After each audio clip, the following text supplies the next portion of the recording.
하나님 말씀 요한복음 2장 13절에서 22절 말씀입니다. 이에 유대인들이 대답하여 예수께 말하기를 내가 이런 일을 행하니 무슨 표적을 우리에게 보이겠느냐? 아멘. 사람은 누구나 변신하기를 원합니다. 마음속의 목소리가 과거에 연연하지 말라고 너는 무엇이든 해낼 수 있다고 외쳤다. 이 말은 톨스토이의 명작 안나 카레니나에 나오는 내용입니다. 사람의 마음에서는 과거에 연연하지 말라는 목소리가 들립니다. 왜 과거에 연연하지 말라고 합니까? 과거에 연연하고 있기 때문에 지금 잘 되지 않고 지금 가는 발목을 붙잡고 있는 것이죠. 많은 사람들이 과거에 연연해 있다는 말입니다. 과거의 그림자에서 벗어나지 못하는 사람은 여전히 과거의 삶을 살고 있습니다. 과거의 삶에서 벗어날 수 있다면 너는 무엇이든 해낼 수 있다는 것을 깨달은 것입니다. 안나 카레니나에서 내면의 목소리가 우리에게 시사해 주는 바가 많아서 조금 더 소개하도록 하겠습니다.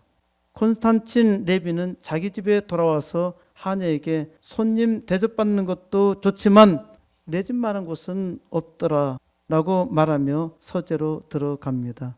그 다음 장면 묘사가 흥미롭습니다. 그는 들고 온 호롱불이 비추자 서재는 환해졌다. 서재 안의 낯익은 풍경들이 눈에 들어왔다. 사슴뿔과 책장들, 거울에서부터 오래전 고장나버린 통풍구 달린 스토브, 아버지의 소파와 큰 책상, 펼쳐져 있는 책들, 깨진 잿더리, 공책, 그 물건들을 보자 그의 마음속에는 방금 전까지 기대한 새로운 미래에 대한 생각들이 과연 실현될 수 있는지 두려움이 일었다. 그의 삶을 보여주는 작은 흔적들은 마치 그에게 이렇게 속삭이는 듯 했다. 내가 우리에게 벗어날 줄 있을 줄 알고 넌 절대 다른 사람이 될 수 없어. 결국은 예전처럼 살아가게 될 거야. 의심과 자책, 자신의 현실을 돌파해 보려는 헛된 노력과 실패, 그리고 지금까지 가져본 적도 없고 앞으로도 가질 수 없을 행복에 대한 영원한 기대, 그것들을 평생 안고서, 그러나 그것은 물건들의 말일 뿐이었다. 마음속의 목소리가 과거에 연연하지 말라고, 너는 무엇이든 해낼 수 있다고 외쳤다. 이런 소설의 지문을 읽으면은 우리의 풍부한 상상력이 우리의 세계 지평을 넓혀서 아름다운 세계를 만들어냈죠. 그래서 책을 읽는 것은 상상력을 풍부하게 하기 때문에 즐겁고 행복한 것입니다. 우리 자신도 여기에 나오는 레빈과 같지 않나요? 너는 무엇이든 해낼 수 있다고 외치지만 하는 것 없이 생각만 하고 있지는 않은가요? 당장 아무것도 해내는 일이 없으니 변화가 없는 겁니다. 톨스토이는 환경을 잘 묘사하는 일로 환경이 사람을 지배한다는 것을 말합니다. 그리고 그 환경이 사람에게 말을 합니다. 너는 이 환경 속에서 살아야 한다는 겁니다. 너는 이 환경을 벗어날 수 없다는 겁니다. 환경에서 인생을 읽게 하는 톨스토이의 통찰력이 대단하지 않나요? 사람은 자기를 바꿀 수 있다고 믿지만 바꾸지 못합니다. 저는 대학 새내기 신입생들에게 항상 묻습니다. 왜 대학에 들어왔나요? 이 질문은 항상 시험에도 등장합니다. 대학에서 전문 분야를 공부하는 것보다 더 중요한 것은 왜 공부를 해야 하는 것입니다. 대학에 들어와서도 왜 공부해야 하는지 모르는 사람은 상당히 방황합니다. 어떤 사람은 대학을 포기하기도 해요. 왜 자기가 대학에 들어왔는지 알지 못하겠다는 겁니다. 대학에 왜 들어왔는가요? 바꾸기 위해서 들어온 것입니다. 제 질문에 대한 답은 바꾸기 위해서입니다. 간단하죠? 대학에 들어온 청년들은 자기의 인생을 바꾸고 싶어서 들어온 것입니다. 부모도 자기 자식이 대학에 들어가면 바꿀 수 있을 거라는 기대감으로 대학에 보냈지요. 부모들이 무엇보다 기대하는 것은 돈을 잘 벌 수 있는 기계입니다. 대학을 졸업하기만 하면은 돈을 잘 벌 수 있으리라는 기대 때문이죠. 그러니까 돈을 벌 수 있는 학과가 인기가 있습니다. 변하여 새 사람이 되라고 기대하는 부모는 없습니다. 저는 우리가 살고 있는 환경과 떨어질 수 없는지라 학생들의 진로에 대해서도 상당히 강조하여 말합니다. 학생이나 부모가 요구하는 사항에 대해서 말하지만은 제가 진정 바라는 것은 진정한 변화입니다. 저는 학생들에게 공부를 잘 하지 못해도 괜찮다고 말합니다. 공부를 잘 하고 못하고는 크게 중요한 것은 아니에요. 무슨 생각을 가지고 공부를 하느냐가 중요합니다. 공부를 아주 잘 가르치는 교수는 공부 잘 가르치는 기계입니다. 이것은 대체 가능한 일이죠. 대부분의 교수는 학습 기계입니다. 가치관을 가르치는 교수는 사람을 만드는 사람입니다. 이는 대체하기가 어렵죠. 사람을 가르치는 사람은 별로 없습니다. 아름다운 비전을 가르치는 교수는 아름다운 사람을 창조하는 사람입니다. 이는 사람으로서는 불가능한 일입니다. 저는 아주 미련하지만 이 일을 하고 있어요. 사람으로서 할 수 없는 일이기 때문에 이 일을 한다는 것은 상당히 미련한 일입니다. 마태복음 19장 26절에서 예수님께서 제자들을 돌보시며 이르신 말씀입니다. 사람으로는 할 수 없으나 하나님으로서는 다 하실 수 있느니라. 사람으로서는 할 수 없으되 하나님으로서는 다 하실 수 있습니다. 그러면은 사람으로서는 할 수 없고 하나님으로서는 다 할 수 있다 하는데 사람으로서는 아무것도 할 수 없다는 말이 아닌가요? 이것은 하나님을 오해하는 생각입니다. 하나님께서는 자기가 선택한 사람들을 통해서 일을 하십니다. 그렇기 때문에 미련하나마 하나님을 믿는 믿음으로 할 수 있습니다. 사람으로서 할 수 없다면은 저도 아무것도 하지 못할 것이고 하지 않을 것입니다. 하나님께서 하게 하셨고 하나님께서 이를 위해 비전을 주셨으니까 믿음으로 하나님의 은혜를 구하며 확신을 가지고 담대하게 할 수 있는 것입니다. 사람을 교육으로 어느 정도 바꿀 수는 있지만은 근본 성향을 바꾸기는 참으로 어렵습니다. 진짜 바꾸기 어려운 것 4가지, 곧 4가지가 있습니다. 이는 싸가지를 바꾸는 것입니다. 싸가지는 싹아지입니다. 싹을 예쁘게 부르는 말이죠. 말은 망아지라 하고 소는 송아지라 하고 개는 강아지라 하는데 싹은 싸가지입니다. 그러니까 싸가지가 있어야 하는데 싸가지가 노라면은 곤란하지요. 싸가지가 없는 것이 문제입니다. 사람을 바꾸지 못하는 4가지 싸가지는 무엇일까요? 첫째는 교만, 둘째는 거짓, 셋째는 사상, 마지막 넷째는 기독교 신앙입니다. 이 모두 다 바꾸기 어려운 일이지만은 가장 어려운 고난도는 4번째로 예수 믿는 것입니다. 이는 사람의 전통이나 유전이나 교육이나 지식으로는 하나님을 믿을 수 없기 때문입니다. 하나님을 믿게 하는 방법이 사람으로서는 없다는 말입니다. 반면에 사람이 우상 숭배하는 것은 아주 쉽습니다. 우상 숭배는 단 한 번만 보아도 숭배를 합니다. 왜 그럴까요? 사람이 악하기 때문입니다. 사람이 악한데 마음 두기는 아주 쉽지요. 사람들이 착한 일을 하려면은 고통스러워요. 고통을 겪지 않고 착한 일을 하기 어렵단 말입니다. 그러나 악한 일은 아주 쉬워요. 여기 앉아서도 우리는 생각으로 얼마든지 악한 일을 하잖아요. 조상을 숭배하는 일은 아주 자연스럽게 받아들일 수 있고 돌 우상에게 복을 달라고 기도하는 것은 아주 쉽습니다. 이는 특정 종교가 없는 사람도 쉽게 동의하는 일이죠. 하지만 사람이 하나님을 믿는 것은 도무지 불가능합니다. 왜 그럴까요? 사람이 타락하였기 때문에 사람은 참 하나님을 도무지 알 수 없어요. 이는 특정한 모래 하나를 모래덩이에 던져놓고 그 모래를 찾으라고 하면은 찾아낼 사람이 아무도 없는 것과 같습니다. 우연히 그 모래알을 찾을 수도 있지 않겠느냐고 말할 수 있지요. 하나님은 우연이라도 찾아낼 수 없어요. 특정한 모래를 찾아냈다 하더라도 그 모래가 본래 그 모래인지 확실히 알기 어려워요. 하나님을 찾아냈다 하더라도 그 하나님이 참 하나님인지 사람으로서는 판단할 수 있는 능력이 없단 말입니다. 또한 참 하나님을 사람들에게 가르쳐 주어도 깨닫지 못하잖아요.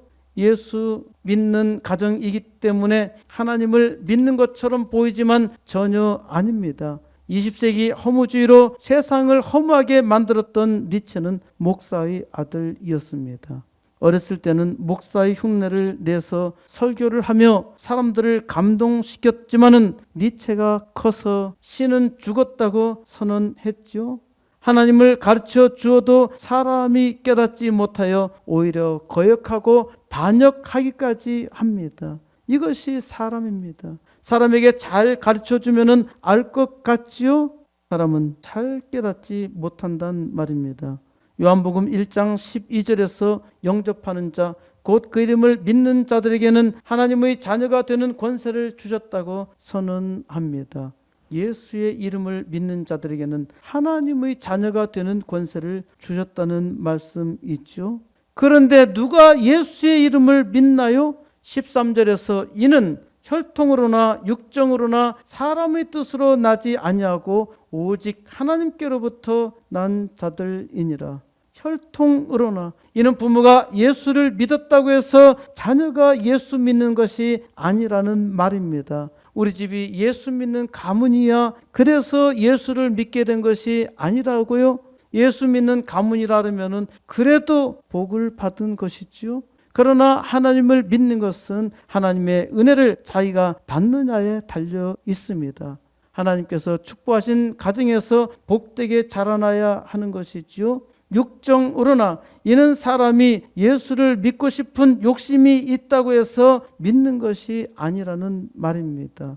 혹은 내가 하나님을 찾아와서 하나님을 믿고 싶어서 믿었다고 말할 수 있지만요, 하나님의 은혜가 충만하면은 그 마음조차 하나님께서 주셨다는 사실을 고백합니다. 사람의 뜻으로 나지 아니하고 사람이 뜻한다고 해서 하나님을 믿는 것이 아닙니다. 오직 하나님께로부터 난 자들이 예수를 믿고 고백합니다. 오직 하나님께로부터 난 자들은 하나님께서 선택하신 자들입니다. 하나님께서 선택하여 말씀하시고 하나님께서 풍성한 은혜를 주셔도 사람들이 잘 받지 못합니다. 왜 그런가요? 첫 번째 싸가지로 인간은 아주 교만합니다. 지식이 많고 돈이 많고 능력이 있는 사람만 교만한 것이 아닙니다. 아주 작은 어린애도 교만하고 지식이 별로 없고 무능하여도 사람은 다 교만합니다. 교만하지 않는 사람을 찾아보세요. 단 한 사람도 없습니다. 사람들에게 예수의 이름을 믿으라고 권해보세요. 모두 다 나름대로 하나님을 잘 알고 있다고 생각합니다. 하나님을 모르는 사람이 하나도 없어요. 자기들은 다 하나님을 아주 잘 알고 있다고 생각합니다. 그래서 하나님을 믿을 필요가 없다고 생각하며 하나님에 대해서 내게 말하지 말라고 합니다. 하나님을 믿지 않는 사람도, 아주 진화를 맹신하는 진화론 자도 모두 하나님을 잘 알고 있다고 말합니다. 이들은 자기의 지식으로 하나님이 없다고 말하는 것이죠. 두 번째 싸가지로 거짓말을 하는 사람도 아주 고치기 어려운 고질병입니다. 사람은 정직해야 해요. 그런데 정직한 사람이 없어요. 심지어 자기가 속고 있는 줄도 모르고 거짓말하는 사람이 많고, 또 알면서도 사람을 속이는 사람이 있습니다. 전교조 교사들이나 진화론자들이나 자기는 진리나 또 참이 아니라는 것을 알면서도 어린 학생들을 속입니다. 사람이 악에 씌워져 있다는 증거 있죠. 사람이 악에 씌워져 있지 않고는 악한 일을 할 수 없는 겁니다. 원숭이가 사람이 될 수 없다는 것을 알면서 진화론을 과학적 진리인 것처럼 가르치기도 해요. 북조선이 그렇게 좋은가요? 거기가 천국이라고 믿는다면은 북조선에 가서 살지 왜 고통스럽게 여기서 살려고 발버둥 치나요? 그렇게 말하는 사람 중에 단 한 사람도 북조선에서 살고 싶어 한 사람이 없어요. 북조선이 좋다고 올라갔던 사람도 다 돌아왔잖아요. 교사로서 진실을 감추고 거짓을 선전한다는 게 부끄럽지 않나요? 세 번째로 어떤 싸가지를 바꾸기 어렵다고 했지요? 사상이라고 하였지요? 이념이라고도 합니다. 공산당의 사상을 바꾸기가 정말 어렵습니다. 바꾼 사람은 정말 드물어요. 공산당이 무엇입니까? 공산당은 사람을 악하게 만들고 죽이기도 했습니다. 과거 소련과 중공과 북조선의 역사가 보여주고 현재도 보여주고 있잖아요. 공산당은 종합 예술입니다. 교만하지요. 거짓말하지요. 서로 싸우라고 하지요. 교만하고 거짓말한 거 그럭저럭 참을 수 있는데 서로 싸우라고 해요. 투쟁. 오직 투쟁해야 한다고 가르칩니다. 그래서 공산당을 위해서 부모를 배반하여 고발하고 또 자기 선생을 죽이기까지 하면은 영웅칭호를 주잖아요. 이것을 이름하여서 공산당 혁명이라고 하는데 이를 효과적으로 재탕한 것이 문화혁명입니다. 지금도 문화혁명이 자행되고 있어요. 예수를 믿어도 교만한 싸가지가 많습니다. 거짓말하는 싸가지도 많아요. 예수보다 거짓된 공산 사상에 미쳐있는 싸가지도 상당히 많습니다. 이런 싸가지는 예수를 믿는다고 하나 잘못 믿고 있는 겁니다. 가짜 은혜나 값싼 은혜에 있는 싸가지입니다. 하나님께서 풍성한 은혜를 주셔도 바꾸지 못합니다. 사람들은 말합니다. 예수쟁이가 왜 저래? 사람들이 예수쟁이를 조롱하지요? 왜 세상 사람들이 예수쟁이를 조롱하나요? 예수쟁이가 예수쟁이로 살아야 하는데 그렇게 살지 못하고 있다는 말이죠. 예수쟁이가 아닌 가짜로 살고 있기 때문에 하는 말입니다. 하나님의 은혜가 있는 것 같은데 없는 것이에요. 이것은 가짜 은혜입니다. 진짜 예수쟁이로 살면 세상이 놀라며 두려워합니다. 하나님의 은혜를 풍성하게 받고 싶다면 겸손해야 합니다. 항상 겸손해야 은혜를 받을 수 있어요. 그리고 하나님께 정직해야 합니다. 말씀을 잘 듣고 말씀에 순종해야 합니다. 그러기만 하면 하나님의 위대한 역사를 이루죠. 예수쟁이가 하나님의 은혜를 받고 즉시 변화된 삶을 사는 것은 아닙니다. 물론 단 한 방에 싸가지가 완전히 변한 사람도 있지만은 대부분 하나님께서 많은 은혜를 주셔서 겨우 이 정도나마 믿고 있는 겁니다. 그렇기 때문에 사람이 자기를 바꾸는 것은 기적입니다. 저도 패역했고 무익한 종입니다. 하나님의 은혜가 항상 비추니 깨닫게 된 것이지요. 빛이 왔을 때 어둠을 깨닫게 되었는데 여전히 부족한 종입니다. 그러므로 은혜를 아는 사람은 겸손합니다. 정직합니다. 그리고 사람의 이념의 노예가 아니라 하나님의 말씀에 순종합니다. 하나님께서 사람에게 많은 은혜를 베풀어 주셔도 사람은 잘 바꾸지 못합니다. 하나님께서 은혜 주신 대로 바꾸기만 했다면은 하나님의 백성들이 얼마나 놀라운 삶을 살 수 있겠습니까? 하나님이 사람 바꾸는 것이 참으로 어렵습니다. 하나님께서 무수한 은혜를 주셔도 사람이 잘 깨닫지 못해요. 사람이 미련하고 교만한 까닭입니다. 하나님께서 믿음을 주셨는데도 불구하고 잘 믿지 못합니다. 사람이 상당히 어리석지요. 오늘 말씀에서 사람 바꾸기가 얼마나 어려운지 예수님께서 사람을 바꾸기 위해서 무슨 일을 작정하셨는지 분명히 볼 수 있습니다. 요한복음 2장 13절입니다. 유대인의 유월절이 가까운지라 예수께서 예루살렘으로 올라가셨더니 유대인의 유월절이 가까이 다가왔습니다. 유월절은 유대인의 최대 명절입니다. 유월절은 유대 이스라엘 백성이 430년 동안 이집트 제국에서 노예 생활하다가 모세의 인도로 이집트를 탈출하게 되었고, 이 영광의 탈출 엑소더스를 기념하는 절기입니다. 이집트에서 하나님께서 자기 백성을 구원하시기 위해서 마지막으로 장자를 죽이는 재앙을 내리셨지요. 이집트에 있는 모든 장자를 다 일시에 죽이는 재앙입니다. 이 장자 죽이는 재앙을 피하려면 어린 양을 죽여서 그 피를 자기 집 문설주에 발라야 합니다. 그러면은 죽음의 그림자가 그 집 문을 넘어갑니다. 넘어가리라. 이 넘어가리라, 넘어간다는 말이 한자어로 유월이라는 말이고 영어로는 패스오버입니다. 뭐뭐 위로 넘어가다는 말입니다. 죽음의 그림자가 그 어린 양의 피를 보고 그 집 문설주를 넘어서 갑니다. 그래야 구원을 받는 것이죠. 장자 죽음을 맛본 이집트의 왕 파라오는 이스라엘 백성을 나가도록 할 수밖에 없었습니다. 그래서 이스라엘 백성은 하나님의 강력한 역사로 영광의 탈출을 할 수 있었던 것이죠. 유월절은 출 이집트한 역사적 증거를 나타내는 절기입니다. 바로 이 유월절에 예수님께서 예루살렘으로 올라가셨어요.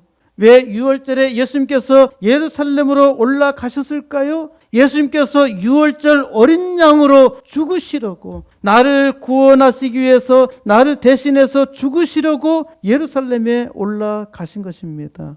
아직 지금 이때는 십자가에 달려 죽으실 때가 아니었습니다. 14절 성전 안에서 소와 양과 비둘기 파는 사람들과 돈 바꾸는 사람들이 앉아 있는 것을 보시고, 예수님께서 성전 안에 소와 양과 비둘기 파는 사람들과 돈 바꾸는 사람들이 앉아 있는 것을 보았습니다. 거기 왜 소와 양과 비둘기를 팔았습니까? 구약의 예배는 소와 양과 비둘기 죽여서 제사로 드려야 했기 때문에 이것을 준비하지 않고 성전에 들어오는 사람들을 돕기 위해서 소와 양과 비둘기를 팔고 있었던 것입니다. 이 사람들은 예배 드리는 사람들을 돕기 위해서 있는 사람들 있죠. 또 거기에는 돈 바꾸는 사람들이 있었습니다. 유다 백성은 당시 로마 제국의 지배를 받고 있었는데 성전에서 예배를 드리기 위해서는 자기 돈으로 드려야 했기 때문에 돈을 미처 준비하지 않는 사람들에게 돈 바꾸는 사람들이 있었던 것입니다. 이들은 예배를 돕기 위해서 있었어요. 그런데 예수님께서 엄청난 파문을 일으키십니다. 15절 노끈으로 채찍을 만드사 양이나 소를 다 성전에서 내쫓으시고 돈 바꾸는 사람들의 돈을 쏟으시며 상을 엎으시고, 예수님께서 노끈으로 채찍을 만드셨어요.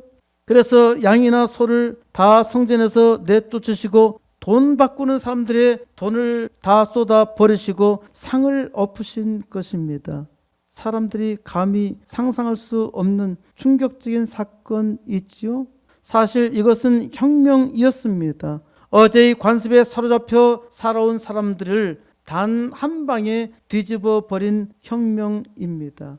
이렇게 살아서는 안 된다는 겁니다. 지금까지 이렇게 살아왔지만은 이러한 관습에 따라서 살면은 안 된다는 거죠. 사람들의 삶과 신앙을 바꾸는 혁명이었습니다. 16절 비둘기 판 사람들에게 이르시되 이것을 여기서 가져가라. 내 아버지의 집으로 장사하는 집을 만들지 말라 하시니, 예수님께서 왜 이렇게 엄청난 일을 하셨나요?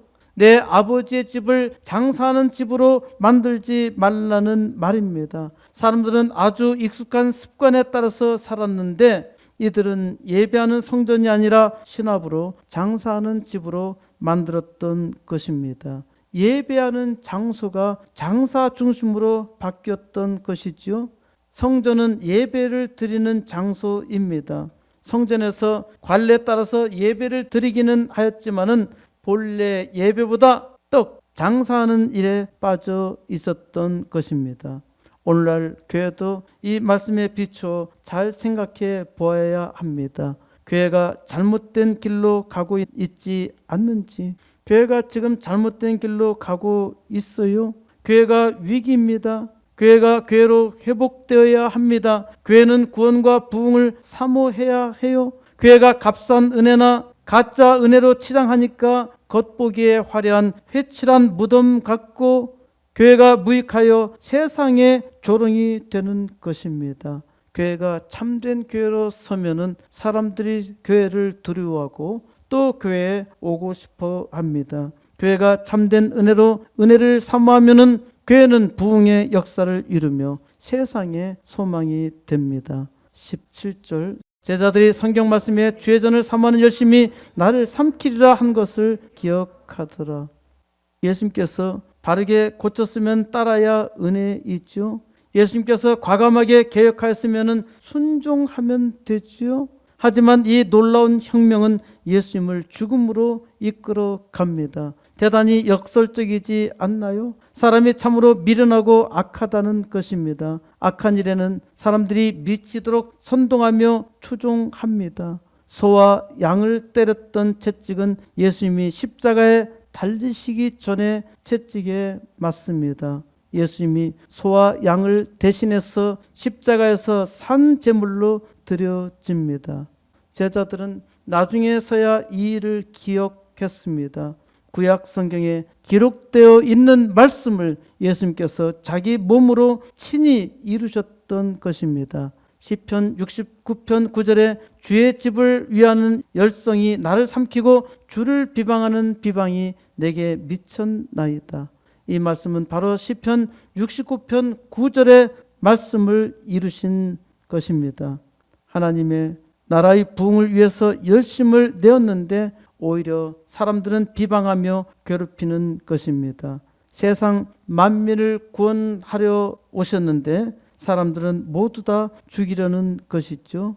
엘리야 선지자도 이 점을 증거했습니다. 열왕기상 19장 10절에 그가 대답하되 내가 만군의 여호와께 열심히 유별하오니 이는 이스라엘 자손이 주의 언약을 버리고 주의 제단을 헐며 칼로 주의 선자들을 죽였음이오며 오직 나만 남았거늘 그들이 내 생명을 찾아 빼앗으려 하나이다.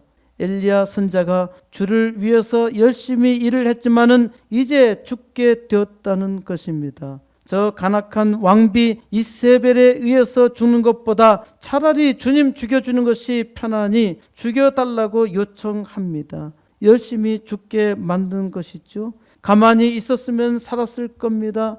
좋은 일을 하는데 선한 일을 하려는데 사람들은 오히려 회방하고 죽이려 하지요. 사람들이 악하다는 말입니다. 이 세상에서도 착한 일을 하는 사람이 구원의 복음을 전한 사람이 오히려 비난받고 심지어 핍박을 받기도 하잖아요. 이 때문에 선하신 예수님이 죽게 된 것입니다. 18절 이에 유대인들이 대답하여 예수께 말하기를 내가 이런 일을 행하니 무슨 표적을 우리에게 보이겠느냐? 원에서는 내가 무슨 권위로 이렇게 엄청난 일을 하는지 우리에게 보여달라고 우리에게 그 표적을 보여달라고 요청합니다. 도대체 내가 무슨 자격이 있길래 성전에서 예배를 돕는 장사를 하는 우리를 내쫓을 수 있어? 너는 대제사장도 아니잖아. 너는 유대 백성의 지도자들도 아니야. 그런데 어떻게 이렇게 엄청난 일을 저지르느냐 항의하는 것입니다. 이때 예수님께서 더 충격적인 대답을 하십니다. 19절 예수께서 대답하여 이르시되 너희가 이 성전을 헐라 내가 사흘 동안에 일으키리라. 이제 유대인들은 말도 안 되는 말을 듣습니다. 예루살렘 성전을 너희가 헐어 그러면 내가 3일 만에 다시 세울 거야. 유대인들은 말합니다. 20절 유대인들이 이르되 이 성전은 46년 동안의 지었건을 내가 3일 동안에 일으키겠느냐 하더라. 유대인들은 이건 말도 안 되는 말이라 말합니다. 예루살렘 성전은 46년 동안 지은 것인데 내가 어떻게 3일 동안에 이것을 다시 지을 수 있어? 말도 안 되는 얘기를 하지 말라고 하지요. 21절 그러나 예수는 성전된 자기 육체를 가리켜 말씀하신 것이라. 그러나 예수님께서는 성전된 자기 육체를 가리켜 말씀하신 것이라 하십니다. 성전된 자기 육체라니 이게 대체 무슨 말인가요? 성전된 자기 육체. 예루살렘 성전은 예배의 중심입니다. 성전에서 제사를 드리는 것이 예배의 핵심이죠. 예수님께서 성전된 자기 육체라 함은 자기의 육체를 성전에서 제물로 드리시겠다는 말씀입니다. 이는 예수님께서 어린 양으로 사람의 죄를 대신해서 죽으시겠다는 말씀이지요. 이해가 됩니까? 이해가 된다면 은혜가 있는 거예요. 그러나 사람들은 이 말을 도무지 이해할 수가 없어요. 어떻게 이 놀라운 진리를 사람들이 깨달을 수 있겠습니까? 예수님을 따라다니는 제자들도 이 말씀을 전혀 이해하지 못했습니다. 이 말씀이 무슨 말인지 몰랐어요. 나중에서야 깨닫습니다. 22절 죽은 자 가운데서 살아나신 후에야 제자들이 이 말씀하신 것을 기억하고 성경과 예수께서 하신 말씀을 믿었더라. 예수님께서 부활하신 후에야, 죽은 자 가운데서 다시 살아나신 후에야 이 말씀을 비로소 깨달았다는 말입니다. 예수님께서 부활하신 후에 제자들은 이 말씀하신 것을 기억하고 성경과 구약성경의 예언과 그 예언의 말씀을 성취하신 예수님의 말씀을 믿었습니다. 제자들이 처음부터 성경과 예수님을 믿었던 것이 아닙니다. 이와 같이 사람들은 자기의 힘으로, 자기의 능력으로, 자기의 지식으로는 하나님을 믿을 수 없어요. 예수님을 직접 만났어도 믿지 못하고 도리어 예수님을 십자가에 달려 죽였잖아요. 이것이 사람입니다. 사람이 이처럼 어리석습니다. 역설적으로 사람이 어리석기 때문에 예수님을 십자가에 달려 죽였고 그 은혜로 우리의 죄사함을 받았으니 참으로 기가 막힌 일이죠. 하나님께서 이 어리석은 사람을 구원하시기 위해서는 하나님 자신이 십자가에서 죽으실 수밖에 없으셨습니다. 이것이 미련한 나를 위해서 하나님께서 선택하신 방법입니다. 예수님이 십자가에서 어린 양으로 죽으셨기 때문에 우리가 죄사함을 받고 나음을 입었습니다. 이것이 하나님의 놀라운 은혜입니다. 이 은혜 때문에 우리는 하나님께 예배드리기 위해서 예루살렘 성전에 가지 않잖아요. 지금 여기서 하나님의 은혜로운 말씀을 들으며 하나님께 고백하며 함께 예배드릴 수 있잖아요. 바로 여기가 예배의 자리, 은혜의 자리입니다. 하나님께서 46년 동안 지으신 성전을 예수 자신의 몸으로 대신하게 하셔서 예배의 혁명, 곧 놀라운 구원의 역사를 이루신 것입니다. 그래서 우리는 교회에서 하나님께 예배 드림으로 하나님의 놀라운 은혜를 체험하고 또 맛보며 이 은혜를 증거하는 삶을 살 수 있는 겁니다. 무슨 표적을 보이겠느냐? 유대인들이 예수님께 물었던 질문이 있죠. 내가 지금 예루살렘 성전을 파괴하고 3일 만에 다시 짓겠다고 하는데 내가 도대체 무슨 권위로 이 엄청난 일을 하는지 그 표적을 보이라고 요청합니다. 내가 하나님의 아들이냐? 내가 하나님 아들인 표적을 보여달라고 합니다. 아무리 말씀하셔도 믿지 못했고 예수님께서 보여주셔도 사람들은 보지 못했습니다. 예수님께서는 성전된 자기 육체로 십자가에 죽으심으로 보이신 거예요. 사람들이 예수를 십자가에 못 박았지만은 자기들이 십자가에 못 박은 예수가 하나님의 아들이라는 것을 몰랐습니다. 예수 그리스도는 십자가에 죽으심으로 우리의 죄를 대신하셨고 또 사흘 만에 부활하심으로 제3일에 부활하심으로 하나님의 아들이심을 보여주셨습니다. 예루살렘 성전은 하나님의 선민이 이스라엘임을 증거했고 오늘 교회는 예수님의 부활을 증거합니다. 지금 우리가 교회에서 예배드릴 수 있다는 것은 예수님께서 부활하셨다는 증거입니다. 예수님은 예배의 혁명을 이루셨어요. 성전에서 교회로, 제사에서 말씀으로 은혜의 혁명을 이루셨어요. 세상에 이보다 더 놀라운 기적이 어디에 있겠습니까?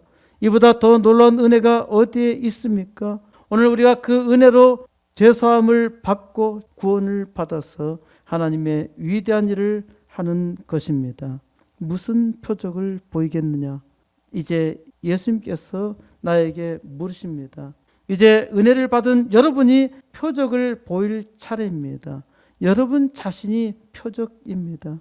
내가 무슨 표적이라는 말입니까? 표적이라는 말은 기적적으로 나타나는 신호이지요. 예수님을 믿고서 변한 여러분이 바로 표적입니다. 예수님을 믿어서 변했잖아요. 그것이 표적입니다. 도무지 변할 것 같지 않은 여러분이 변했다는 것을 보고 사람들은 놀랍니다. 사람들은 여러분에게 왜 예수를 믿느냐고 묻습니다. 이는 여러분이 예수 믿는다는 것이 표적이라는 증거이지요. 예수를 믿고 변하여 예수를 위해서 살겠다고 고백하는 것. 예수 믿기 전에는 나를 위해서 살았는데 예수 믿고서는 예수 위해서 살겠다고 고백하는 것이 놀라운 표적 아닌가요?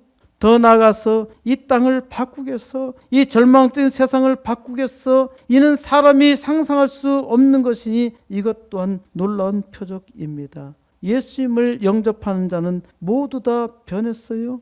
처음에는 겉모습은 아무런 차이가 없었습니다. 예수를 믿기 전이나 믿든 후나 별 차이가 없었어요. 하지만 은혜를 받을수록 속사람이 변하기 시작합니다. 속에서 부활이 일어나서 예수님과 함께 살고자 하죠. 그래서 옛사람은 십자가에서 죽었고 이제 새 사람이 되었습니다. 과거는 죽고 예수와 함께 현재가 살아났어요. 그래서 지금이 중요한 때입니다. 현재라는 프레젠트라는 말은 하나님께서 주신 선물, 프레젠트입니다. 하나님께서 주신 선물로 하나님의 은혜를 받은 사람은 세상에 무언가 하고 싶어 해요. 예수님께서는 은혜 받은 내게 물으십니다. 무슨 표적을 보이겠느냐? 80개 개척교회 세우기와 2개 학교 만들기. 이는 세상을 바꾸기 위한 가장 초보적인 전략입니다. 하나님께서 이 놀라운 비전을 주셨어요. 이는 사람으로서는 도무지 할 수 없는 일입니다. 사람으로서는 생각할 수도 없어요. 하나님께서 이 놀라운 비전을 주셨고 기도하게 하셨고 이를 믿게 하셨어요. 하나님께서 믿는 자로 위대한 역사 이루셔서 하나님의 영광 나타내시려고 이 오늘날 어려운 때, 교회가 힘들어 고통스러워 할 때 하나님께서 교회에 놀라운 비전을 주셨습니다. 이제 하나님께서 여러분에게 주신 믿음의 표적이 여러분의 삶 속에서 나타나서 살아계신 하나님을 증거하는 삶으로 하나님의 영광 온 땅 나타내시기를 우리 주 예수 그리스도의 이름으로 간절히 축원드립니다.